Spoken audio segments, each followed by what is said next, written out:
The Philadelphia Eagles. The Philadelphia Eagles. God. Hey, this not gonna be PG-13, man. Take the kids to bed. Oh man, this is crazy. But hey, shout out to my brother Ryan in the house, man. This is crazy, man. I cannot believe it. My brother is a diehard Philadelphia fan. Not Ryan, but my brother Bente is a diehard Philadelphia fan. And I'm telling you right now, this has got to be crazy. Let's get this thing going.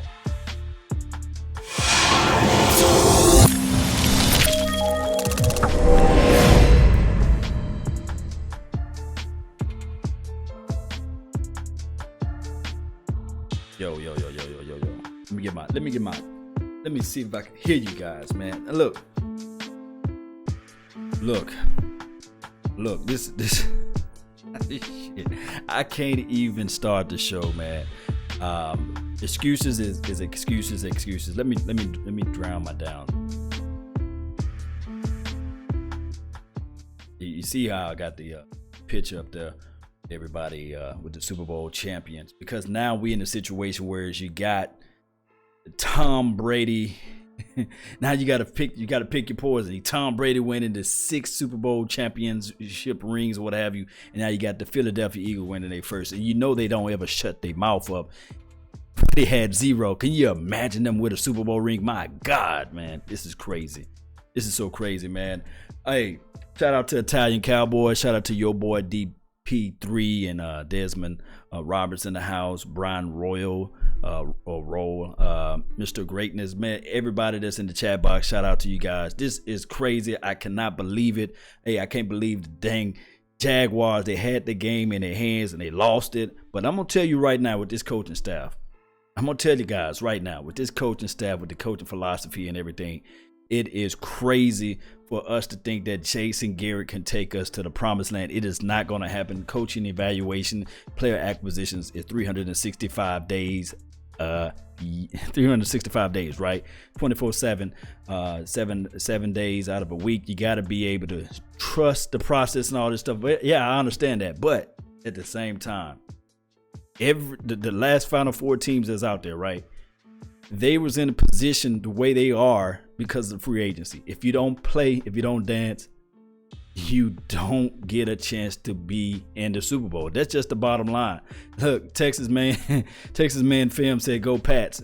I can't see Tom Brady with 6 rings, man. Only Jordan supposed to have something like that. Man, it's crazy. I understand that my guy Vach Lombardi, go follow his page. He's on the page of saying, hey, trust the process with Jason Garrett. And trust me, believe it or not, Jason Garrett might have another 13-3 season, may have another 12-4 whatever season. He always operate well in the even years or what have you. And it may be just that problem. It may be that situation there next year. But at the same time, would he make the necessary adjustment when it comes to playoff time? That's the thing. That is the thing. This guy, 7 years, 8 years into the league, whatever it may be next year, is not going to be able to take this team to the next level. I just know it. I can't make this stuff up, man. I'm trying to keep it PG-13. This was a second-year coach, right? A second-year head coach. I mean, they went out and got Jeffries. They went out and got Darby. They went out and got the kid number 82 from the 49ers. Just yell out his name. I forgot his name. Torrey Smith can separate, run good routes. I mean, we don't have a guy that's in that caliber. And then you're talking about Jeffries, right? One can say, well, hell, yes, he's a poor man's Dez Bryant. Yeah, somebody can say that. But at the same time, I know the Dez Bryant apologist is going to say, well, Dak Prescott can't get him the ball. Look, my brother Ryan Coleman, I wish I could send you the link, Ryan, so you can jump on. Because I'm telling you right now, Ryan will let you know Joe Montana, he's a 49er fan. Joe Montana didn't throw the ball down the field. They played a West Coast offense. Did Joe Montana launch the ball down the field? No. It was the quick passes that got Jerry Rice in the right position. It was the quick passes that got their number 82. I forgot his guy's name for the 49ers, got him in the right position. We always stuck on the aspect of, well, Dak Prescott don't throw the ball down the field. pleased. It's not about that. It's about putting the pieces around the quarterback to make him great. Blake Bortles just took his team farther than Romo ever been. You know what I mean? So it's just one of those things where as you put the defense around the team, where we was number 8 in defense overall collectively, right? I understand that. But at the same time, let me just try to calm down just a little bit because I can't stand them. And they talk so much stuff, boy. I'm telling you. Oh, man. He doesn't throw the ball deep, and they don't catch it. When he do throw it deep, yeah, that's what one of the was it DeJuan Cobbs or what have you. Yeah, shout out to you, man. It's called Yak. Yeah, John Taylor. John Taylor was the beast out there for the 49ers and that West Coast offense. Now, making this offense Dak friendly or what have you, would it be best? Yes. But let's go back to the Philadelphia Eagles going to the Super Bowl. The foolery. This guy, man, let me just put this. This guy right here put on his tattoo on his shoulder, whatever, his leg or something, 2018 and 2020 champion, through that time frame champion. Look, not saying the guy's an idiot for doing that, but what I'm saying is that they have that type of the cojones to do that. That's something special, you know. But at the same time, if I was to told you that they lost their left tackle, they lost their middle linebacker, and I'm talking about the Philadelphia Eagles. They lost their left tackle, they lost their linebacker. Who else they lost? They lost one of their cornerbacks. They lost the quarterback too as well. No excuses. I haven't heard any. I didn't see any. And the acquisition, when they went out and got a Jahe, I was the first one said, well, that's a smart move. That's a very brilliant, smart move by the Philadelphia Eagles because it keeps the quarterback upright and they still have that change of pace because you got Blunt out there who's running the ball, and now you got to change of pace, number 36, and you got this kid, number 30, out there that's doing his thing, Clements or something like that. That is a team that's being prepared. It's better to be prepared than not to be prepared. You see what I'm saying? So we wait till the actual roof to cave in, and then we go out and make trades or make picks. When the off season is here, we go out and get a KD Cannon. What the hell that's gonna do, man? I'm trying to keep calm. I know the kids are watching. What the hell KD Cannon is gonna do for you at this point in time? I mean, and then on top of that, you say, well, free agency, you pretty much make an average person look good. Where you make an average person look great and a great person looks whatever the colloquialism, whatever the talk track that Stephen Jones, whatever Jerry Jones' son, whatever he says. If you don't go out there and pull the trigger, if you don't go out there and dance, then you would never know how good of a dancer you are. Now, of course, I do know we're snake bitten in the end, you know, but I can argue and say this right here. When Tom Brady, when we going back to the New England Patriots, I know this is the Patriots. They went out and they made a move for Revis. You guys remember that, right? That helped them win that Super Bowl. Although Butler made the catch, break up, what have you. But they won the Super Bowl. That was a free agent acquisition. If you look back at the game, number 24, the Philadelphia Eagles versus the Jaguars. And number 24 kid, Stephen Gilmore, made a crucial play against number 12. That's free agency. Look at the actual Eagles. They went and got LeGarrette Blount. They went and got Jeffries. They went and got the 82 kid. That is all I'm planning to help better your team. Now, maybe you can say, well, the Minnesota Vikings didn't do that. But still at the same time, the Minnesota Vikings had their backup quarterback playing lights out, right? They had their Murray kid that's just running the ball. There was free agents acquisition. Man, all these teams went out and made free agent acquisition. Yeah, Darby. Don't forget about Darby, number 41. These teams went out and did what they need to do. That's just things what they had to do out there to win. And that's what the game is all about. We need Earl Campbell. That's from Dollar Ninja. Look, Dollar. Look. I understand we need World Campbell. We need somebody out there. But if he's going to come for the Cowboys, We got to get a deal like the Eagles did. We got to get a deal like the Minnesota Vikings did. We got to get a deal that's reasonable, not just going out emptying the wallet just so we can have a free agency. That's what I'm saying. It's crazy. It's stupid. It's foolery, man, for us to understand, to sit back and watch the Philadelphia Eagles lose their quarterback, lose all the players they had out there on the fray, and they still get to the Super Bowl. They won. Think about this. Just wrap this around your mind. They won more playoff games or equal to the playoff games than we did in the last 20 years. I'm gonna repeat.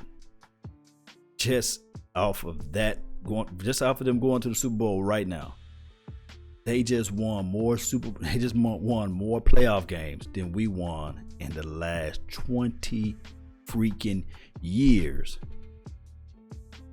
No matter how you cook it up, no matter how you wrap it up, roll it up, put it in LeGarrette Blount, whatever, however you put it into the situation, they are the better team in the NFC East right now. They got a second-year quarterback. They got a second-year coach, a second-year quarterback too as well. You can say that too as well. And a backup quarterback to put them in places where we never seen. There are kids that's on this channel right now that have not been born since the last time we made it to the NFC Championship. Or whatever the grammar part of it. I'm tired of it. I'm sick of it. I'm tired of excuses. I'm tired of Mike Fisher from 105.3 The Fan making up all these excuses. I'm tired of Brian Broaddus making up excuses. I'm tired of Mickey Spagnola. I'm tired of everybody from the local Cowboys media making up all of these sporadic excuses, saying that, well, back in 1994 this happened, in 1991 this happened. Look, let's face it. We need to start cleaning the house with this coaching staff. We need to figure out a way somehow to get this ball rolling in the right direction. We only have a small window of time. I was this close from tweeting. Where my hand at? I was this close from tweeting the catches that Zach Ertz made, regardless of how the ball was thrown to him. Jason Witten would never, in the rest of his natural career, make those type of plays. He just won't do it.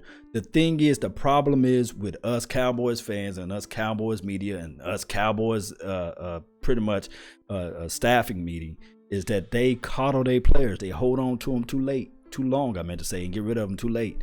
And that's the problem. It's about time for us to just clean house, get rid of the players that's not producing. And we can say, well, hey, that philosophy will not work. Well, we got rid of half of our DBs and we came number 8 overall defense, right? We need to do that stuff again. Oh, man, this crazy, man. Bryce Butler and Terrell Owens are 100%. This is from Dollar Ninja. Yeah, you right. I'm gonna highlight you, man, because you right. You're telling the truth, brother. Hey, at some point, theirs is number one. As we said, Trey Kennedy. I mean, we can say that. We can argue and fight that, but wow. I just can't believe this, man. It's just one of those things. I can speak to my face is blue and I'm black as hell, and it's just not gonna happen. But it's just one of those things, man. Right on, bro. This excuses we have to stop. Cowboys really needs to, start holding players and coaches accountable. They really do. They really do. Somehow, some way, we need to figure out a way. I mean, we just saw. How many years, you guys know, how many years it was that coaching staff collected for the Jaguars? How many years it took them to get there? I do know they got a stout defense. How many years did it take that guy to get that team there, right? We know that the Philadelphia Eagles second year. How many years now? Zimmerman probably be the longer tenure outside of Bill Belichick, however you want to call it. But how many years? 3 years, right? Because I thought that they got rid of the other coach for the Jaguars. Because right now, what's considered success for the Cowboys is just making it to the playoff. Can you believe that? Back in the days, it was considered like, hey, if we don't make it to the NFC Championship, we had an unsuccessful year. But right now, just by us going to the playoff would be successful. It'd be like, well, we did make it to the playoff. You know what I mean? It's one of those things. DeMarco Murray would still been here. Be here if we were still holding our player. No. I hate that comment right there. He was saying that DeMarco Murray would still be here if we were still holding on our players. Let me tell you something. Let me just break this down. Don't let a player walk away for a free 99. You just don't do that. You figure out a way to get some type of trade value from said player. Think about this collectively, and let's just sit you down in the seat right quick. You think about the Patriots, right? When they let players go, do they go scot-free? Hell no. They get something from them, even though they know they're finna get rid of that player. They get something from that player. Now, you just don't let the player just go walk straight free out of here. Pernell kid, Ron Leary. I can just go on, and then I can just put out DeMarcus Ware, number 29, the guy that you just said, DeMarco Murray. They got walked out of here scot-free, and we got a compensatory pick for maybe one or two of those guys. That is not the way you build your team off of compensatory picks. Come on, you got to figure out a way to finagle those picks, man. You got to figure out a way to get this thing to your liking. The Patriots go out there and they say, okay, this is a player that I know for sure is going to cost me money down the line. I'm going to go ahead and squeeze a 3rd round pick from this guy. I'm going to go ahead and squeeze a 2nd round pick. I know I can't get too greedy and get a 1st round, but I'm going to dangle that carrot out there first. I'm going to at least wiggle it. I'm going to at least show her what I got. You know what I mean? I'm going to at least pull my drawers down and let her take a good look at it. We ain't pulling our drawers down and letting the lady take a good look at it. She might just want to jump on that thing, but let me tell you, put the kids to bed, because I'm telling the truth right now. We not doing those type of things. We just sitting out here. We taking a player. We saying, okay, we use them. We know good and well Sean Lee can't play 16 games. I'm not saying you go out and trade Sean Lee. I'm not trying to say you get out there and get rid of Sean Lee, but I'm using him as a good example. You know good and well he's not playing 16 games. You know that. You know that deep down in your heart, you know that. So you got to figure out a way, regardless of the situation. You say this is a business opposition. This is a business league. I got to figure out a way. If Sean Lee can't play 16 games, he is a liability out there. He's not reliable. And if Jason Witten, damn it, if he can't block, if he can't shed his block, he can't get out, if he can't get upfield, regardless of the situation of how long he's been on this team, if he's not making things happen, then we got to figure out a way to finagle that thing. That's what I'm saying. We got to dangle the carrot. If we don't do that, then we continuously be 8-8, 8-8, 8-8. That's what we are right now. We are a mediocre team, whereas all the time we get all hyped up and pumped up, and we got teams like the Philadelphia Eagles going to the freaking Super Bowl. They got rid of Chip Kelly. They made some dumb, hellified, crazy moves during when Chip Kelly was in there, when he was in there. But still, at the same time, they said, you know what? We're going to hit the refresh button. We're going to get some players in here. We're going to get some, let me see. We're going to get some GM thoughts up in here. We're just going to try to get this team going in the right direction. And where they at? They got people out here putting tattoos on their shoulders, bro. And yet we'll sit out here and I'll put this information out here, and you guys will say, well, Law, you delusional. You crazy. You don't understand. You don't know what you're talking about. I do know we talking about 8-8. I do know that. I just saw, and you guys just saw that they took a backup quarterback who was washed up, Nick Foles, whatever his name is. And he's going to the Super Bowl. He going further than Tony Romo ever been. It's one of those things where I'm getting upset about this. And we know what it needs to be done. We know what needs to be changed, and nothing is going to happen. Because guess what? Come hell and high water and Oxnard, it's going to be 10,000 plus fans out there rooting, buying Cowboys a pair. It's going to be a sold out game. We're going to have the first opening game, Dallas Cowboys versus the New York Giants, whether it's going to be home or away. Somebody's already buying and purchasing tickets right now, and they're going to say, yes, we going to the Super Bowl. Yes, everything is going to work out fine. It's one of those things, man. And then we'll say, well,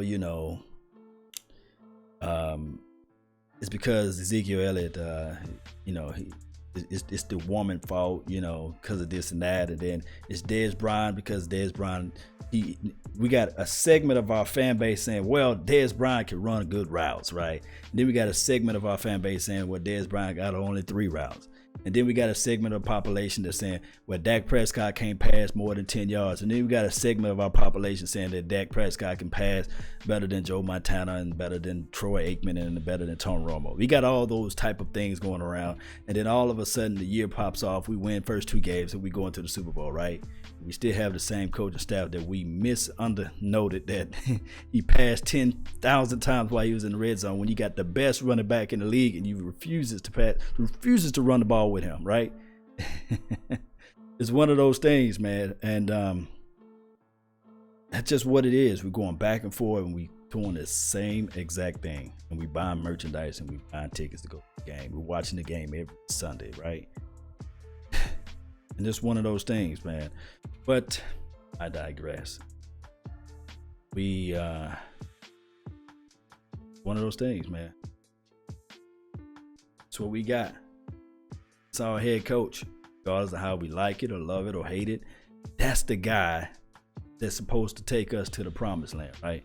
That's the guy that's going to lead our troops. That's the guy that can get into the face of the opposition or the face of his own players and say, you know what, you sit your ass down for this play. You don't pout on the sideline. That's the guy that's going to get into the face of Dak Prescott when he's audible and out of his plays, right? Or misreading his plays. He's going to get into the face of his quarterback and say, you know what? You make another dumb bonehead play like this, you hitting the bench. I'm putting the backup in. That's the guy that when Ezekiel Elliott is doing whatever he's doing out there, whether it's on field or off field, he's gonna be the guy that said, you know what, you do it one more time, and I'm gonna start Rod Smith. I'm gonna start him for the whole game. You know what I mean?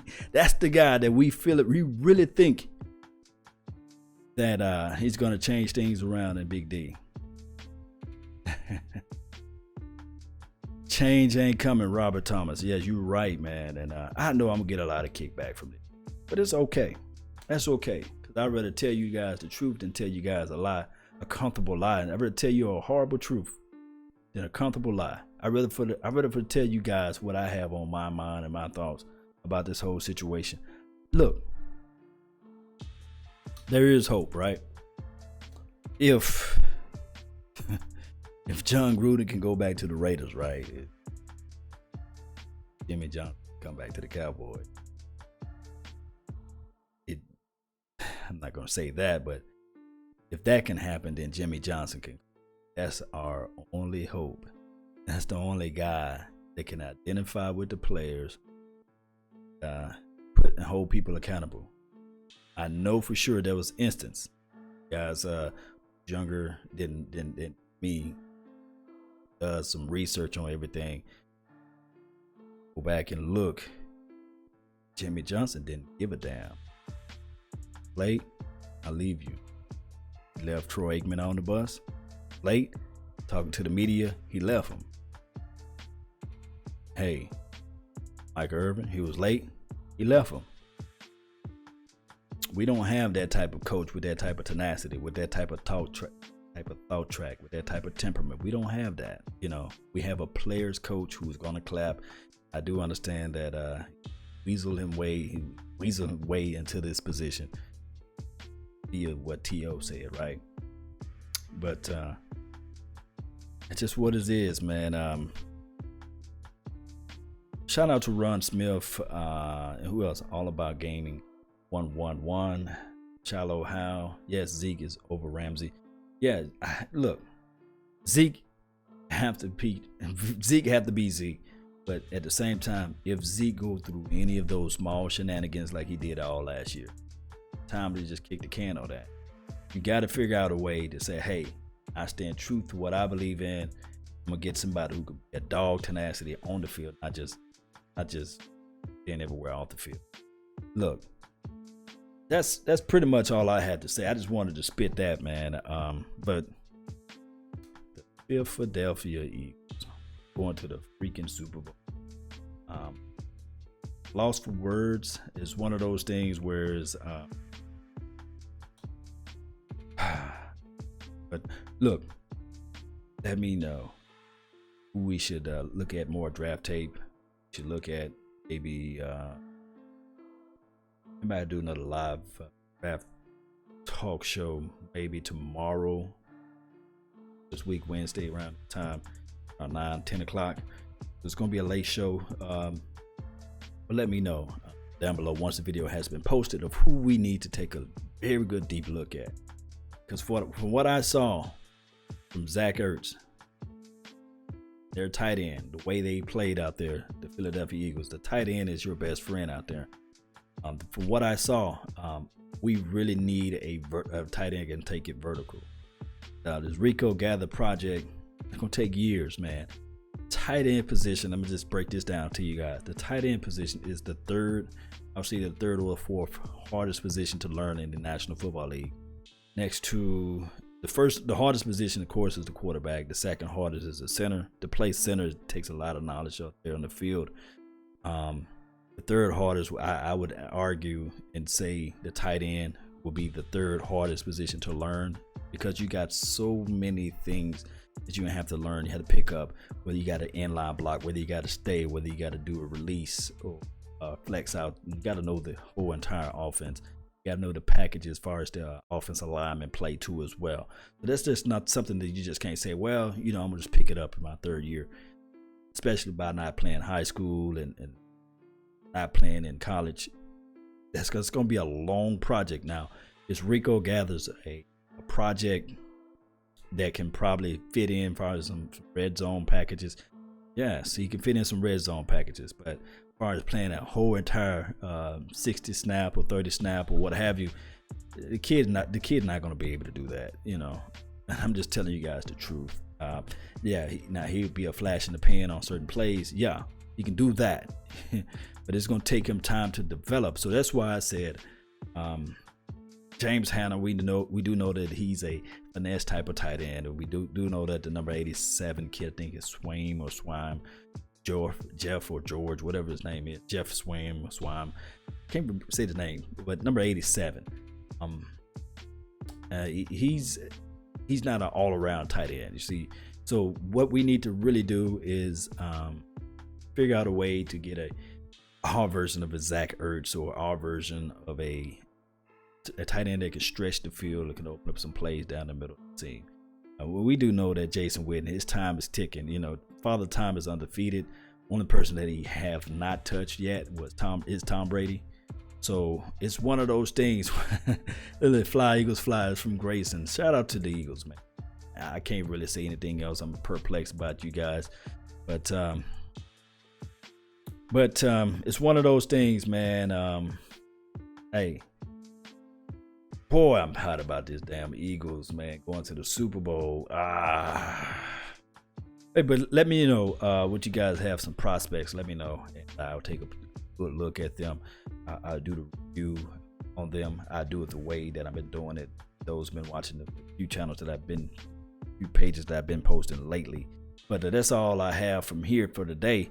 Thank everybody for tuning in. Just stay tuned, man. Hey, it's one of those things. Them damn Eagles, man, that made me, boy, they made me high, boy. Oh, man, I don't know. It's just one of those things. Ooh. Oh.